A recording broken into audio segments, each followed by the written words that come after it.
I need your help. I have to ask Lorraine out, but I don't know how to do it. All right, okay, listen, keep your pants on. She's over in the cafe. All right, there she is, George. And just go in there and invite her. Okay, but I don't know what to say. Well, just say anything, George. Say, well, whatever's natural. Well, the first thing that comes into your mind. Nothing's coming to my mind.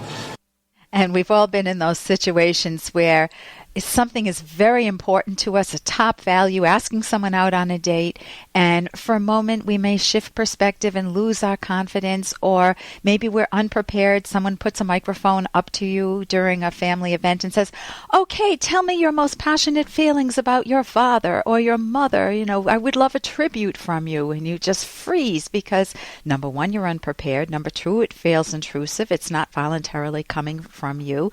Number three, maybe you have very mixed feelings about that person, your parent, your mom or your dad or whoever it is, and you're not ready to talk. Number four, maybe you feel insecure. You haven't spoken in public, and that's one of the biggest fears people have, public speaking. And so there could be multiple other problems that lead you to get tongue-tied.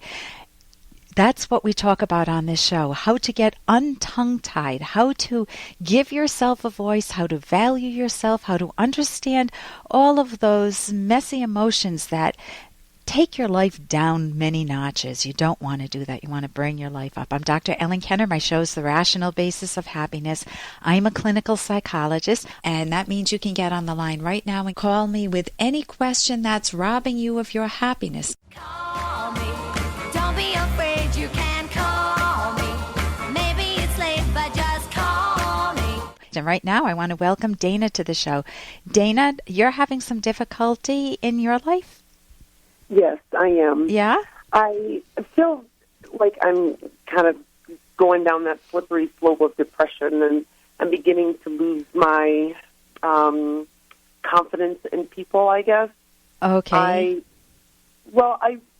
I've had a job change, and I'm starting a new business, and I'm going out, and I'm doing a lot of networking, and I hear a lot of people talk about the vibrations they put out in the universe are going to come back to them tenfold, and all of these kind of irrational premises that I don't prescribe to. And since I'm bombarded with that every single day, I'm beginning to just feel like, God, aren't there any rational people out there to speak to and to do business with? And that's part of it.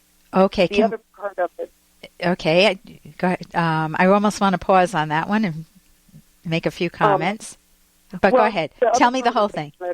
Right. The other part of it relates to it also. There's a girl that I've met fairly recently, I don't know, a few months ago, and her husband has been making passes at me. And it's not just that he's making passes that can be construed as something different. They are very obviously he wants to get with me sexually, and this is somebody who should know better. And it again makes me lose confidence in people. I mean, he should know better, not just because he's a married man, but because of him. I mean, he should know that this is not right to do, and I feel stuck because, do I tell his wife, although she's not really my friend, I just kind of know her, and we're developing sort of a friendship, or not? And right now I don't like people, and I hate saying that because I'm a person and I can't dislike people because I am one, but I don't like dealing with them anymore. I'm beginning to not like them anymore, and the whole dating scene and the whole man scene. I don't know. It's just everything. Are you dating? No, I'm not. Okay. Are you married? You're not married then, Avi? No, I'm single. You're single. Okay.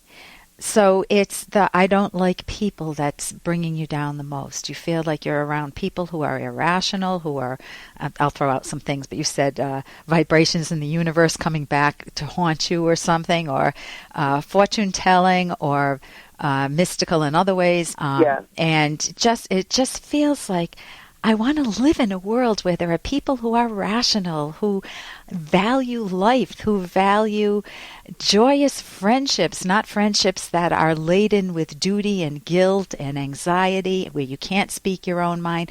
But I want people who are alive, who love life. Yeah.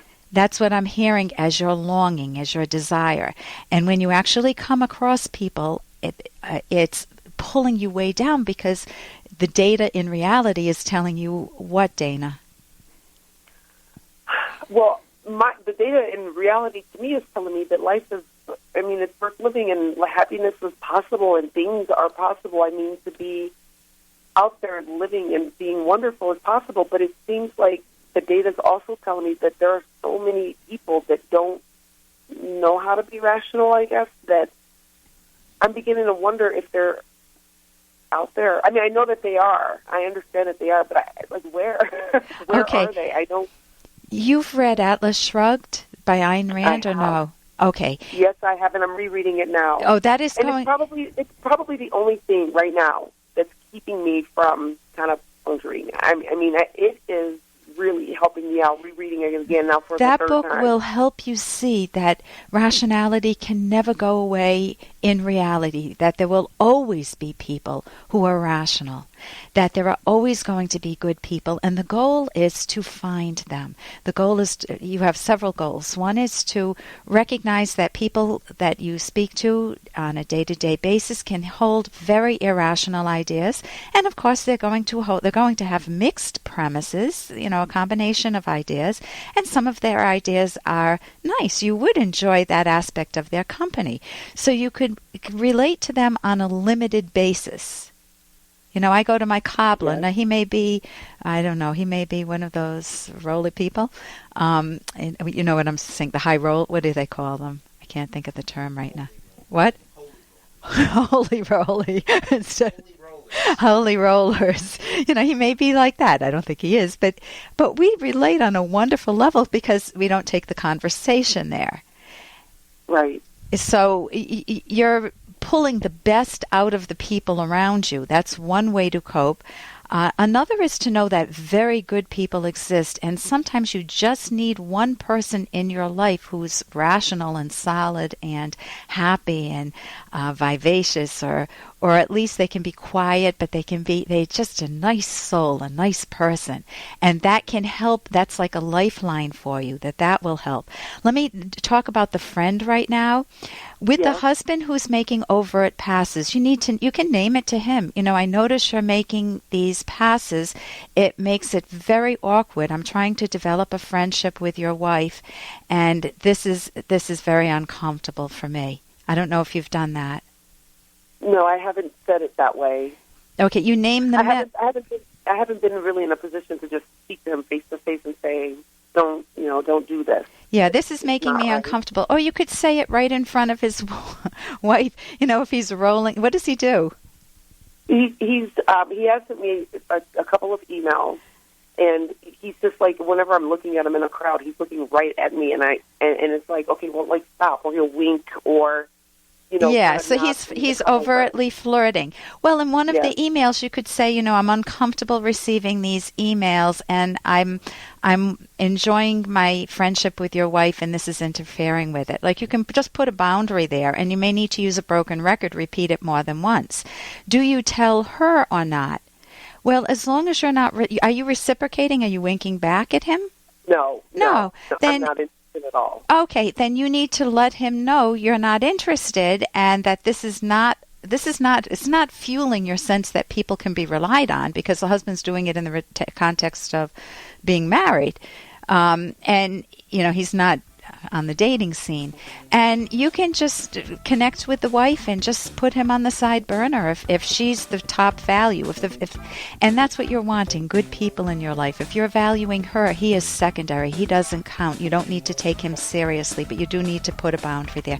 Listen, thank you so much for your call, Dana. I wish we had more time, but hold on, I'll talk with you off the air.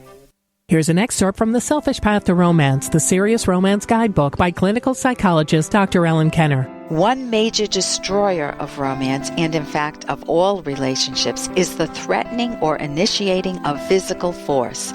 Devin's relationship with Lydia is an example. He would bark orders at her, criticize her relentlessly, and slap her around whenever she talked back. If she tried to call a friend or her parents, he would yank the phone away from her. He did not let her spend money without his permission. She felt sick and trapped, and often fantasized about escaping to a safe place place. Before the marriage, Devin had seemed like a confident, take-charge guy, but she had not realized until too late what, in quotes, take charge meant to him. He was a control freak. Lydia should not just have fantasized about running away. She should have walked out. You can download Chapter 1 for free by going to drkenner.com, and you can buy the book at amazon.com.